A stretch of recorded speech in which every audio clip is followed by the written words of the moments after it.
In this video, I will give a brief idea on how to write a literature review article. I will start with what is a review article. It's just a comprehensive summary of current state of the art on a particular research area. So your research area can be in any area.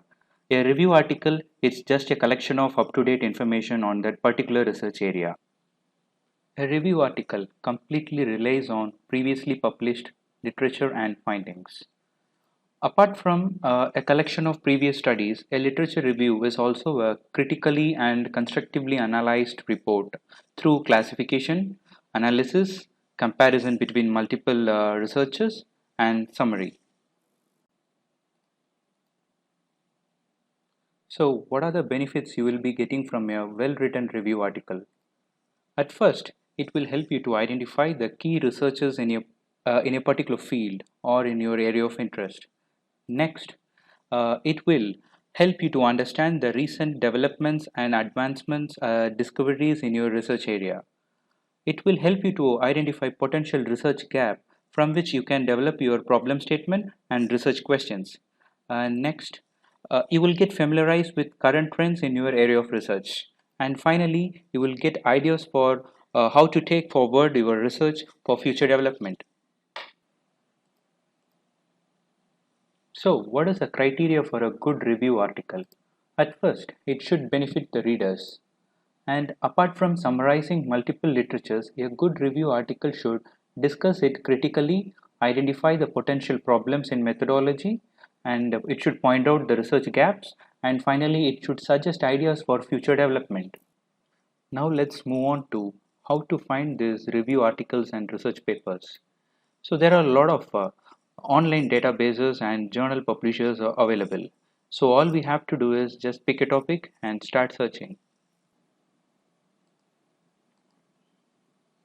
So as a first step in the process of literature review, we should select a topic. So this topic should be interesting to you. I mean the authors. So it can be on anything which you think that it's important to the audience. And most importantly, it should be within the expertise of the authors. Once you have finalized your topic, do lots of search and research. Uh, Find relevant papers and download them. And next, the best idea is to always start from the latest published review paper which is related to your topic. So this will help you in two ways. One thing, it will help you to identify the most relevant papers which has been published so far, which is relevant to your area of research. And second, it will also help you to understand what has been done so far in your research area. Once you are done with your collection of articles, the next step is to do an initial literature review and to refine the topic. So for this, initially you have to check the amount of published research articles, and next you have to check the amount of published review articles in your research area. So based on this, you have to identify and justify yourself the need for a literature review in that area, the need for a review, pointing out the need for further research. And finally, you have to identify the need for the identification of research questions on that particular research area. So this stage is very important in the process of literature review, because based on this, you will be progressing further. The next step is to take notes from the collected literatures. So it's always better to have a literature review matrix. So you need to organize all the literatures in a chronological order from latest published articles to the previously published articles. So for example, you can have a table like this. You can organize your paper based on year, authors, title, objectives, methodologies, findings, material used, research gap. So this completely depends on your research area. You can have as many number of columns and rows as you like. So this table is a very important part of the literature review, because this is going to be the body of your literature review. So you are going to convert this table into paragraphs later. So this is very important to have a table like this, and you have to keep on updating this table. So this table will help you to compare, analyze, and find a relation between multiple research articles. What is the structure for writing a review article? Your review article mandatorily should have all these sections. It should have a title, it should have an abstract, it should have an introduction, it should have a body with multiple subheadings, it should have a proper conclusion and summary, it should have an acknowledgement, and finally it should have cited all the references. We can go through these sections one by one. So first, the title. It has to be unique, meaningful, and catchy. Avoid the use of, avoid repeating the titles from previously published articles, and make sure that it describes your area of research, well and in detailed manner. And it's better to limit the number of words in the title between 10 to 15. Make sure that it's not too wordy, and always avoid the use of abbreviations in title.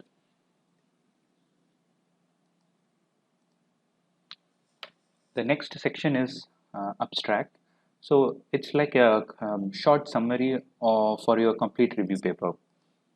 So it's better to limit the number of words between 200 to 300 words in the abstract section, because your journals will not allow to exceed the number of words more than 300. And next, your abstract should be a brief summary of rationale for your review. It should summarize the major studies reviewed inside, and it should also summarize your conclusion drawn from your paper. And it's not necessary. It's better. It's no need to cite the references in the abstract section. And finally, the keywords. So the keywords are like your hashtags in social media.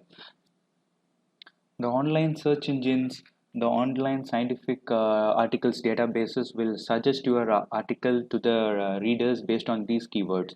So it's always wise to select these keywords that are in current trend.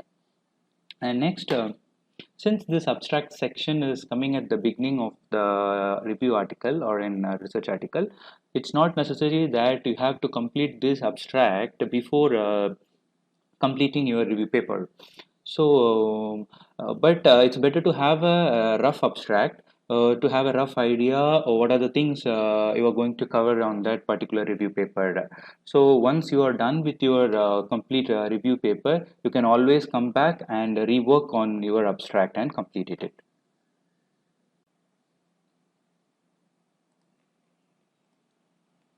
Next is the graphical abstract. So it is a visual equivalent for your written abstract.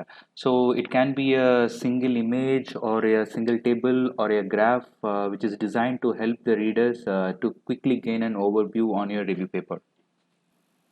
This graphical abstract is mandatory in few journals, and it's optional in many other journals. Here is an illustration for abstract and keywords from a review article.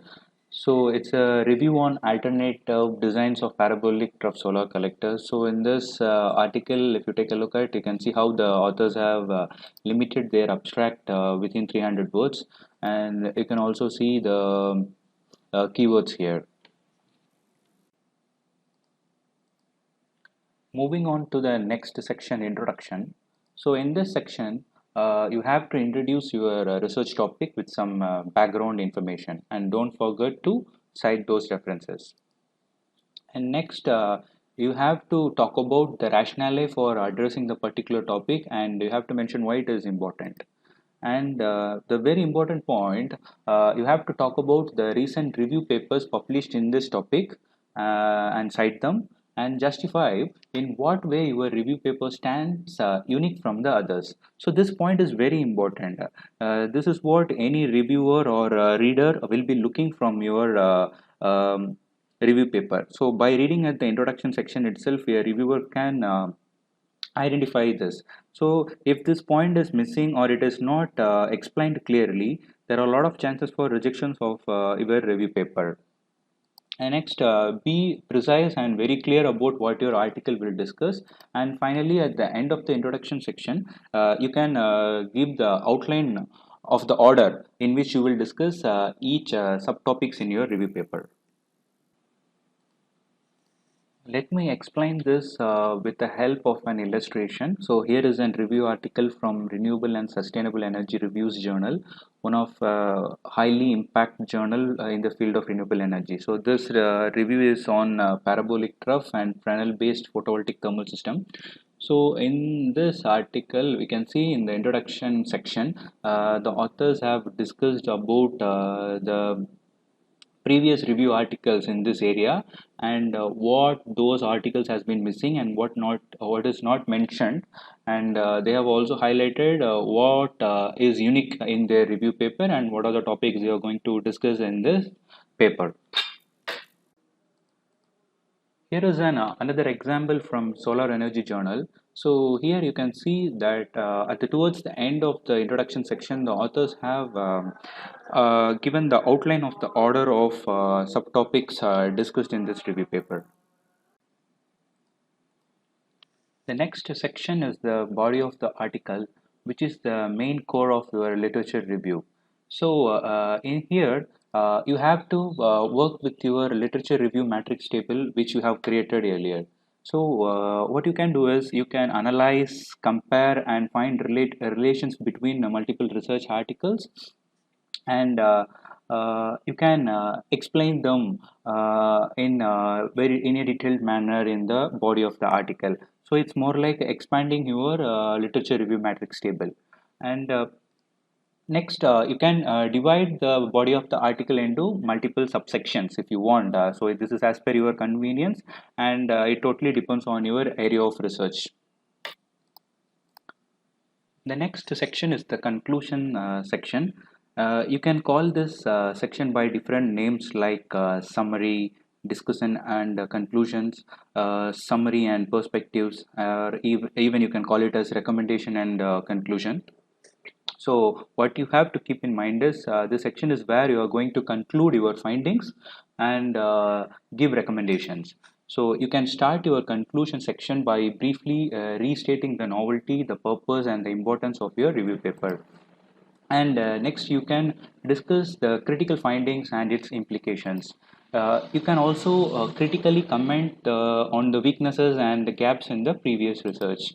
And next, you can give recommendations, suggestions, and alternative ideas. This can be anything in methodology or in material used, like that, etc.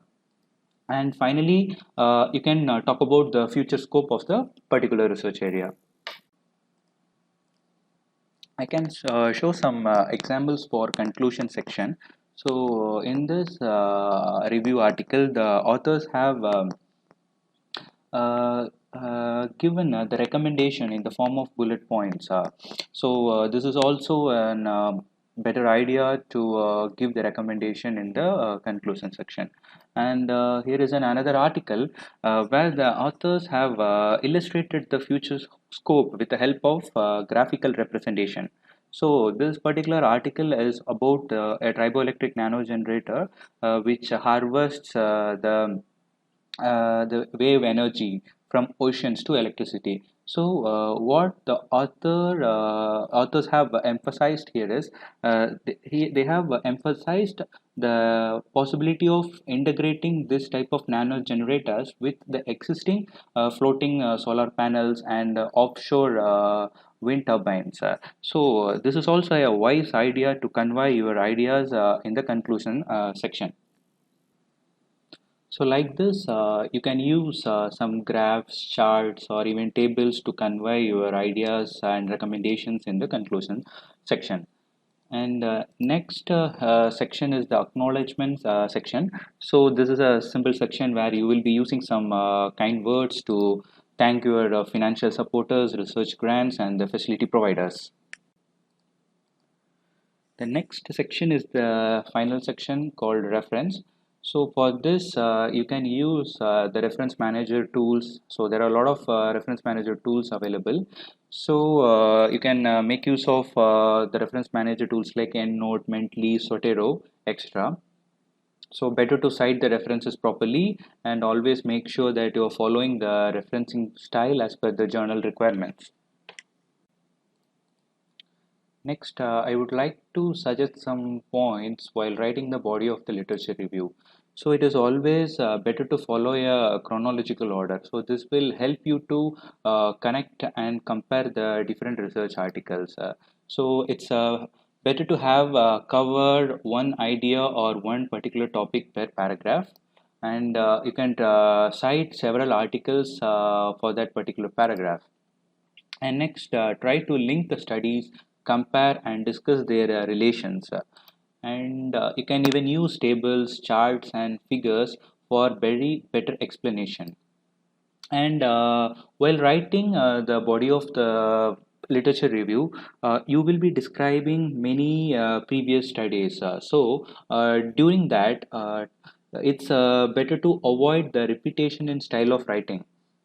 Especially try to use different sentence structure and different vocabularies.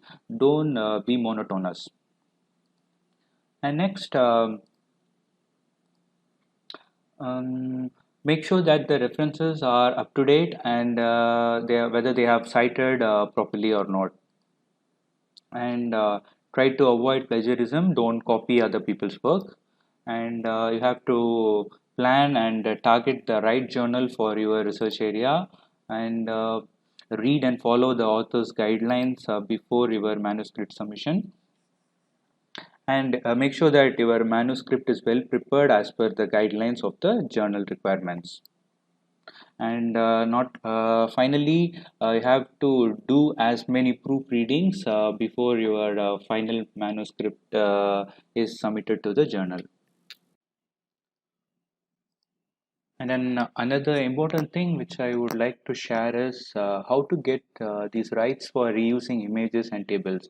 So in review paper, you might have seen that authors are reusing the previous works, results, graphs, diagrams, uh, in order to better represent the other people's work. So how we will be getting the rights to reuse their images or tables or figures um, in our own paper. So what we have to do is in all the reputed journals, they have this option called get rights and contents. So you can go into this get rights and content option. So it will go take you to the copyright clearance center. So before accessing this, you need to create a separate login for this using your email ID and the Elsevier account.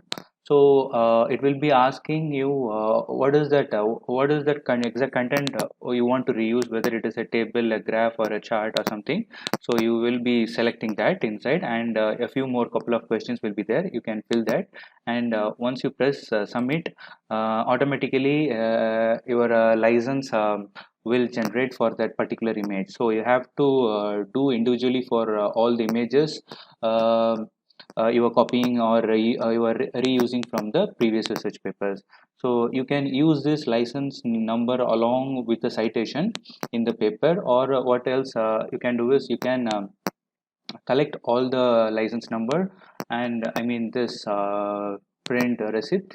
You can put it in a folder and you can share it with your editor while submitting the manuscript. So this is required. So you can't without getting this proper rights, you can't copy or reuse the image from the previous publications. So in some journals there will not be this option to get the instant this license. So in such cases, what you can do is you can write a formal email to the concerned journal editor, and you can get the permission to reuse their images or tables or whatever may be in your review paper. And yeah, that will be the end of my presentation. Thank you.